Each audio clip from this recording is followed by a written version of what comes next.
semuanya, salam sehat. Perkenalkan, nama saya Dedi Burginting, saya dari UPTD Puskesmas Duamas. Saya angkatan 5 kelompok 1 dari anggota Latsat CPNS Tapanuli Tengah tahun 2021 yang bekerjasama dengan BPNTS Sumatera Utara dan BPNTS Tapanuli.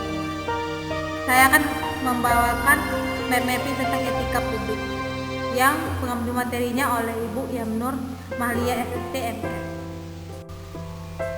Etika publik. Etika publik merupakan refleksi tentang standar atau norma yang menentukan baik atau buruk, benar atau salah perilaku, tindakan, dan keputusan untuk mengarahkan kebijakan publik dalam rangka menjalankan tanggung jawab pelayanan publik.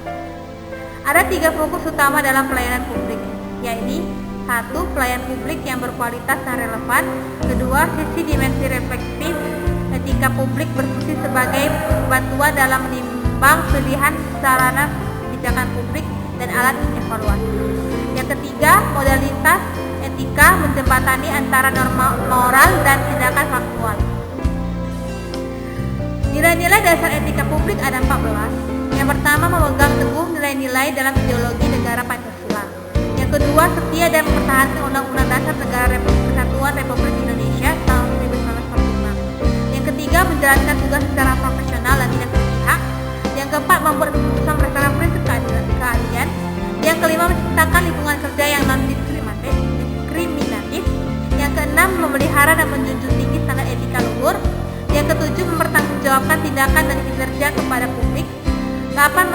Memiliki kemampuan dalam melaksanakan kebijakan. Yang kesembilan, memberikan layanan kepada publik secara jujur, tanggap, cepat, tepat, akurat, berdaya guna, menghasilkan guna, dan santun. 10. Mengutamakan kepemimpinan berkualitas tinggi. 11. Menghargai komunitas, konsultasi, dan kerjasama. 12. Mengutamakan pencapaian hasil dan mendorong kinerja pegawai. Yang ke-13. Mendorong kesetaraan dalam pekerjaan. Yang ke-14. Meningkatkan efektivitas sistem pemerintahan yang demokratis sebagai perangkat sistem karir. Ada 3 dimensi etika publik, yakni 1. Dimensi kualitas pelayanan publik. Kita harus mampu mengidentifikasi masalah-masalah dan konsep etika yang khas dalam pelayanan publik. Yang kedua, dimensi modalitas didukung dengan pemerintah bersih yang bebas dari pemerintah korup yang menyebabkan kemungkinan sumber diskriminasi, rentan konflik, dan penyalahgunaan kekuasaan. Yang ketiga, dimensi tindakan integritas publik. Integritas publik dimaksudkan kualitas dari pejabat publik yang memiliki nilai, standar, aturan moral yang diterima masyarakat. Selanjutnya, ada 8 area perubahan yang harus dilakukan oleh seluruh Kemenkes atau lembaga dan pemerintahan pusat dan daerah di Indonesia, yakni 1. Manajemen perubahan. 2. Penataan peraturan perundang-undangan. 3. Penataan dan penguatan organisasi. 4. Penataan tata laksana. 5. Penataan sistem manajemen SDM. 6. Mengutamakan akuntabilitas. 7.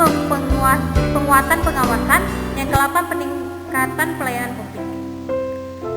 Kode etik dan kode perilaku ASN yakni sebagai berikut.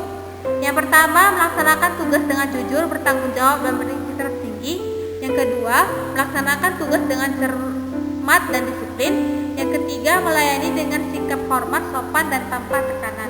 Yang keempat, melaksanakan tugasnya sesuai dengan peraturan perundangan yang berlaku.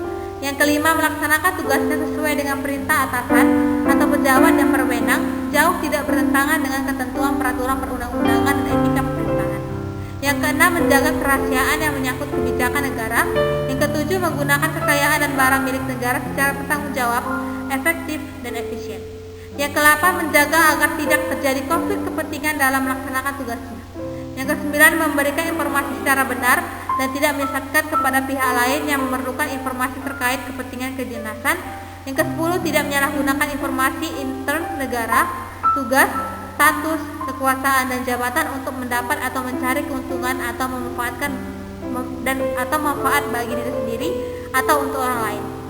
Yang ke-11, memegang teguh nilai dasar ASN dan selalu menjaga reputasi dan integritas ASN. Ke-12, melaksanakan ketentuan peraturan perundang-undangan mengenai disiplin pegawai ASN. Penerapan etika publik sebagai berikut.